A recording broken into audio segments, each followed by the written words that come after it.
Estamos iniciando mais uma edição da Sessão TV Atende. A nossa convidada de hoje é a psicóloga e voluntária no Amor Exigente, Silene Barbie. Silene, seja muito bem-vinda à Sessão TV Atende. Obrigada. Nesse mês de outubro, o Amor Exigente completa em Andrada 6 anos. O que é esse programa, esse projeto, né? Olha, o Amor Exigente é um grupo de apoio, funciona aos moldes dos grupos de apoio. Somos todos voluntários e, ao contrário do que muitas pessoas imaginam, nós não acolhemos apenas famílias que tenham problema com o uso abusivo de álcool e drogas.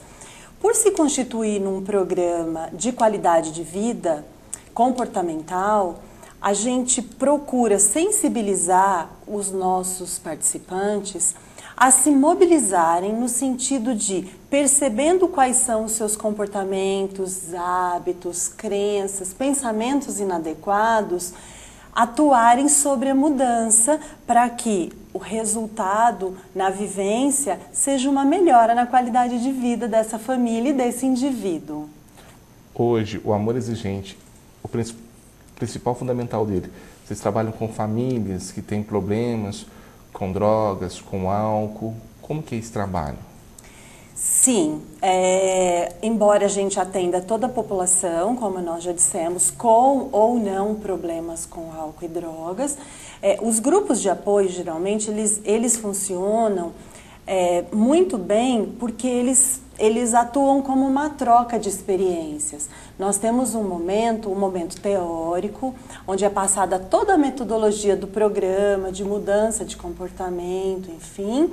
E num segundo momento, nós temos o que nós chamamos de partilha, que é a troca de experiências, que é onde a gente acredita que se dá o aprendizado.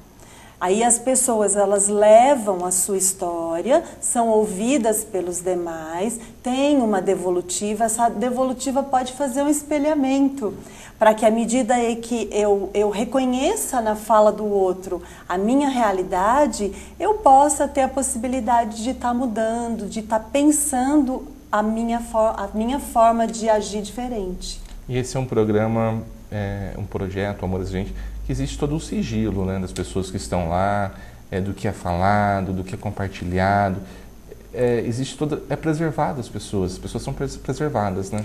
Exatamente, nós trabalhamos sobre alguns pilares éticos. Um deles é o sigilo, de forma que a pessoa ela não é obrigada a partilhar a sua história, a contar a sua experiência, ela pode simplesmente estar indo lá, não se identificando, ouvindo as experiências que são trazidas pelo grupo, as orientações, o acolhimento que é feito pelos coordenadores que estão lá.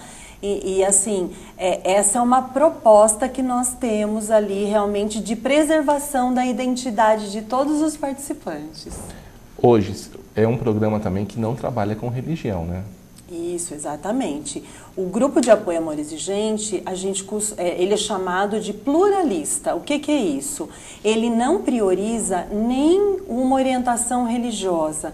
Nós trabalhamos pensando a espiritualidade, ou seja, a reconexão do indivíduo com o todo, seja esse todo qual for, mesmo que esse sujeito não tenha religião nenhuma, ele vai ser acolhido na sua crença, seja ela qual for. Vocês também trabalham com os 12 passos, 12 princípios? Isso, é um pouco diferente dos 12 passos, nós trabalhamos 12 princípios, que são princípios norteadores para uma mudança de comportamento mesmo. Porque o que acontece? Não existem soluções simples para problemas complexos. Então, às vezes, a família, quando ela se depara com uma ocorrência de uma dependência química dentro da sua casa, então ela às vezes pode pensar que ela vai simplesmente levar esse sujeito a ser internado ou fazer alguma adesão em algum tipo de tratamento e depois de terminado aquele prazo, vai sair de lá um sujeito novo, curado, totalmente diferente de quando ele foi levado para lá. Isso é um engano. Porque o que se sabe é que a família é produtora de pessoas, né? A gente precisa pensar a família como uma engrenagem Dentro dessa engrenagem, cada peça, que são os seus membros que funcionam na inter-relação, produzem uma funcionalidade ou uma disfuncionalidade. Então, assim, se o indivíduo sai desse processo terapêutico, né, e ele retorna encontrando o ambiente da mesma maneira que ele deixou, dificilmente vai haver uma modificação. De modo que a família ela tanto pode promover fatores de proteção como fatores de risco. Então, assim, todos os membros precisam estar engajados para que essa mudança realmente se efetive e esse indivíduo seja capaz de fazer esse movimento no sentido contrário do uso abusivo de substâncias. A família se torna codependente dessa pessoa e ela também precisa de um tratamento para saber lidar com esse familiar quando ele terminar o tratamento ou quando ele passar por uma situação difícil. Exatamente. Esse termo codependente é um termo relativamente novo e ele diz respeito a problemas emocionais realmente e psicológicos que esse familiar ele apresenta e em função disso ele acaba atrapalhando nesse processo de mudança, de crescimento, de amadurecimento.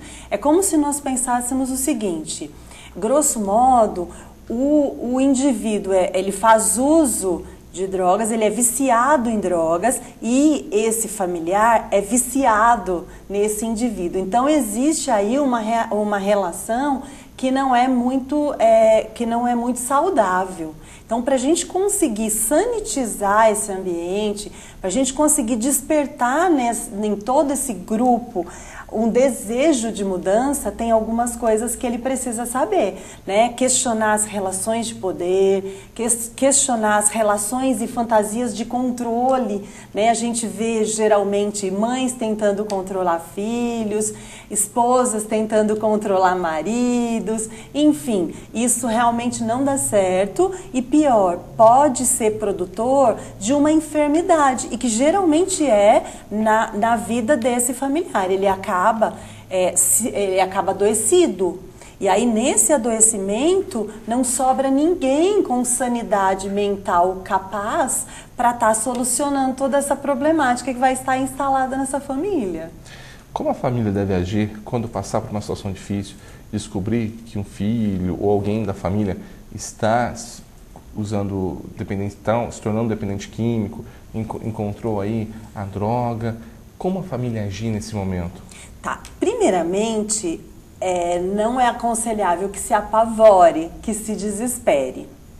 A pessoa precisa buscar ajuda nos meios, né, disponíveis. O nosso grupo Amor Exigente é um instrumento que vai poder fornecer ferramentas assim extremamente valiosas para essa família, mas eu diria que assim, o primeiro passo seria a informação. Vamos entender exatamente o que está se passando, o que está acontecendo, como é que as coisas estão. Segunda coisa, a gente precisaria pensar o seguinte, às vezes o discurso do pai, até da mãe, né, dos cuidadores, até por desconhecimento mas ele só está fumando maconha, ele só está bebendo de vez em quando, isso passa. Às vezes não passa. E a gente precisa olhar para isso com certo cuidado, porque alguns comportamentos dessa família podem ser gatilhos facilitadores ao uso.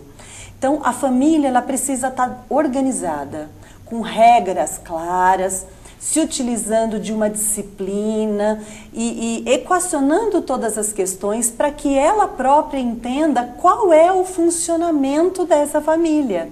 E quem é esse indivíduo que, nesse momento de vulnerabilidade, fez uma opção pelo uso de álcool ou drogas. Então, a família precisa estar orientada. E a gente costuma dizer o seguinte, quando você sozinho não dá conta, você precisa buscar ajuda. Então, é nesse sentido que a gente gostaria de se colocar à disposição de toda a população, não só para quem está envolvido em questões de uso abusivo de algum tipo de substância, mas quem está querendo também algum outro tipo de orientação, está um pouco descontente. Então, a gente se coloca disponível. Nós oferecemos um trabalho que é gratuito, que funciona todas as quintas-feiras, às 19h30, na Escola José Bonifácio. E nós gostaríamos de expandir esse convite para todas as famílias e para todas as pessoas que quiserem conhecer o nosso trabalho. Silene, obrigado pela sua participação. Até uma próxima oportunidade. Eu é que agradeço, João. Conversamos hoje na Sessão TV Atende com a psicóloga Silene Barbie.